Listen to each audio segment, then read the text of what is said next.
Kalinga TV प्रभाव खबर प्रसारण पर दूर है बलांगीर जिला पाटणगढ़ ब्लॉक डांगबाहाल पंचायत गभरा गाँव पानी समस्या।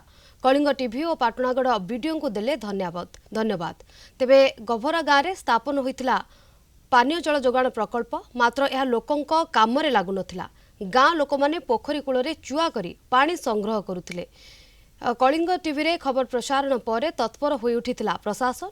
वीडियो को निर्देश रे पानीय जल जोगाण विभाग करिछि समस्यार समाधान। बंदरू पैन आणुथिनु सेने बाली चुआ कुड़ी थिनु ने मैला थिला गोलिया थिला आउ सेटा के ही खावा के पड़ुथिला प्लस पीवा के भी पड़ुथिला। कथा जेते बेले कलिंग टीवी वाले जानले से माने आसले गुटे न्यूज कोले आउ वीडियो पाक के डिपार्टमेंट के से माने वीडियो पठाले आउ से वीडियो के देखि कर से माने हमर किछि किछि सुविधा कोले। वसुधार टांकी जेन अच्छे सरकार देछन से टांकी रु पानी नहीं चढ़े से टांकी के इरा पानी तो असुविधा थिला जेरा कलिंग न्यूज के जेतला जणानो कि इरा आसी करे वीडियो सारा टिके सजे सुजा देछन जे हाते पानी तो पाउछु।